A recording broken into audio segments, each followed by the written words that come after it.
உன்னை சரியாக புரிந்து கொள்ளாதவர்களிடம் வார்த்தைகளால் விளக்கம் கொடுத்து வாதாடுவதை விட நீ மௌனமாகவே கடந்து செல்லலாம். ஆனால் கேள்விகள் உன்னை காயப்படுத்தினால் ஒருபோதும் மௌனமாய் இருந்து விடாதே. ஏனென்றால் உன்னை ஊமை என்று நினைத்து விடுவார்கள். உன் புன்னகையில் இருக்கும் வலியையும் உன் கோபத்தில் இருக்கும் நியாயத்தையும் உணர்ந்து கொள்ளாதவர்களால் உன்னை புரிந்து கொள்ளவே முடியாது. தேடி தேடி போனால் நீ அலட்சியப்படுத்தப்படுவாய். உன் மகத்துவம் தெரியாதவர்களுக்கு உன் முகத்தை கூட காட்டாதே. உன்னை அள வைப்பவர்கள் யார் என்றால் ஒரு காலத்தில் உன்னை அளவில்லாமல் நேசித்தவர்கள். அவர்கள் நேசித்தவர்கள் அல்ல, நேசித்தது போல் உனக்கு காண்பித்தவர்கள்.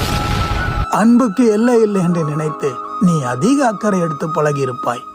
ஆனால் இதற்கு மேல் உனக்கு உரிமை இல்லை என்பதை அவர்கள் பல சந்தர்ப்ப சூழ்நிலை